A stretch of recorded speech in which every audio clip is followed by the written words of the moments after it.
उत्तराखंड के हरिद्वार में धर्म संसद बुलाई गई।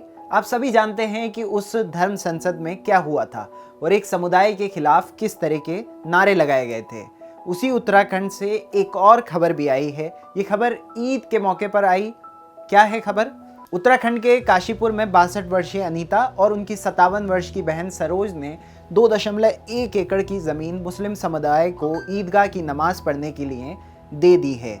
ज़मीन की कीमत करीब 1.2 करोड़ रुपए बताई जा रही है। दोनों बहनों का कहना है कि ये उनके पिता लाला ब्रजनानंद रस्तोगी की आखिरी इच्छा में से एक थी। पिता का देहांत करीब 20 वर्ष पहले 2003 में हुआ था।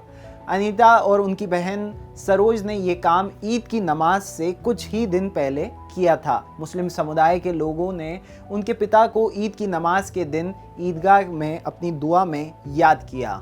लाला ब्रजनानंद रस्तोगी का देहांत 2003 में हो गया था और वो हमेशा अपने मुस्लिम भाइयों के लिए कुछ करना चाहते थे। देश में लगातार जब हर राज्य से एक समुदाय के खिलाफ इस तरीके की घटनाएं सामने आ रही हैं, ऐसे में लाला का ये कदम शायद एक और अच्छा संदेश दे और हमारे देश के हालातों में कुछ सुधार आए। लाला की दी गई ज़मीन पर इस बार ईद की नमाज पढ़ी गई। इसके अलावा हम आपको बता दें कि लाला के पिता और ईदगाह कमेटी के प्रेसिडेंट हसीन खान के पिता दोस्त हुआ करते थे।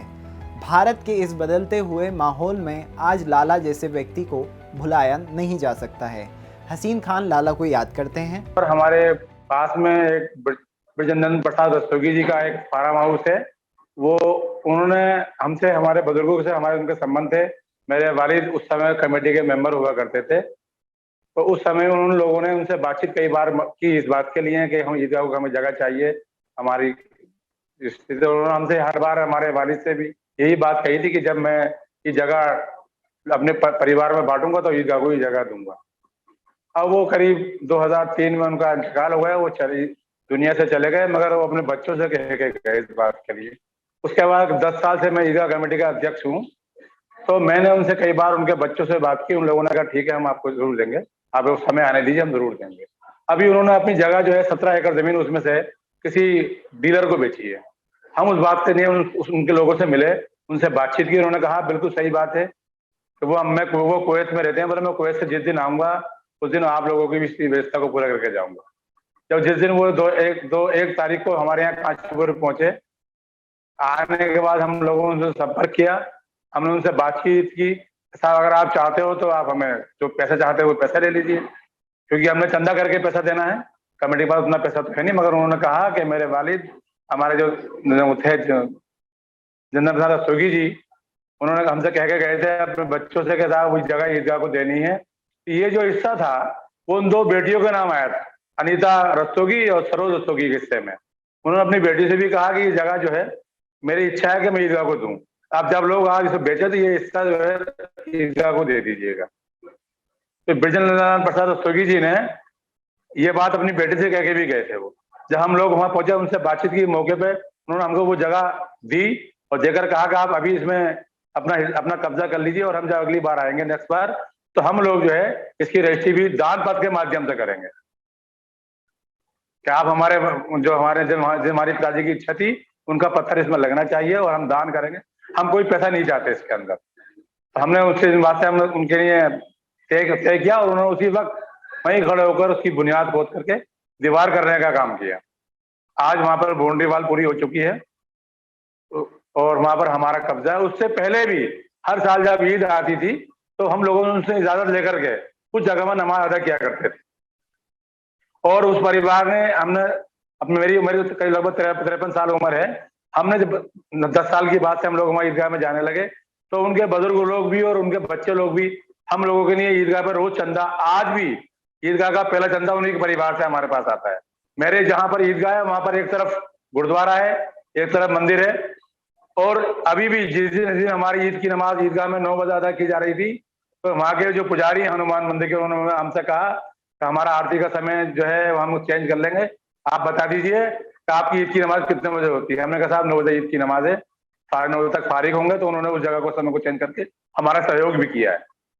गुरुद्वारे के लोग भी आकर के हमारा सम्मान करते हैं, इज्जत करते हैं, हमारा वेलकम करते हैं ईद के दिन। और मंदिर के लोग भी जो है उन्होंने हमसे वहां पे अपना माइक बंद करने की बात के लिए हमसे वादा किया और उन्होंने किया भी है। उनके लिए ईदगाह पे उनके लिए दुआ भी की गई, पूरी ईदगाह कमेटी ने और पूरे सब आवाम में उनके लिए दुआ की गई।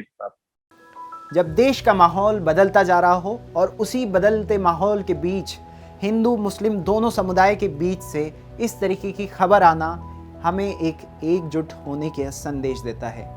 इस मुद्दे पर द वायर ने अनीता और उनकी बहन सरोज से भी बात करने की कोशिश की, लेकिन दोनों ही बहनों ने हमसे बात करने से इनकार कर दिया। उनका कहना था कि वो इस मामले को एडवर्टाइज नहीं करना चाहती हैं। अब उत्तराखंड से करीब 1000 किलोमीटर दूर बिहार चलते हैं, जहां पर एक मुस्लिम परिवार ने देश में सांप्रदायिक सौहार्द की एक मिसाल कायम की। इस परिवार ने राज्य के पूर्वी चंपारण जिले के केथवालिया इलाके में बनने वाले दुनिया के सबसे बड़े हिंदू मंदिर विराट रामायण मंदिर के लिए 2.5 करोड़ रुपए की जमीन दान दी है। पटना स्थित महावीर मंदिर ट्रस्ट के प्रमुख आचार्य किशोर कुणाल ने 16 मार्च को संवाददाताओं को इसकी जानकारी दी। उन्होंने एक प्रेस वार्ता में बताया कि जमीन इश्तियाक अहमद खान ने दान दी है, जो गुवाहाटी के रहने वाले हैं और पूर्वी चंपारण के एक व्यापारी हैं। आचार्य ने यह भी कहा कि खान और उनके परिवार का ये दान दो समुदाय के बीच सामाजिक समरसता और भाईचारे का एक बेहतरीन उदाहरण है। उन्होंने कहा कि मुसलमानों की मदद के बिना इस महत्वाकांक्षी परियोजना को साकार करना मुश्किल होता। जब देश का माहौल बदलता जा रहा हो और उसी बदलते माहौल के बीच हिंदू मुस्लिम दोनों समुदाय के बीच से इस तरीके की खबर आना हमें एकजुट होने के संदेश देता है।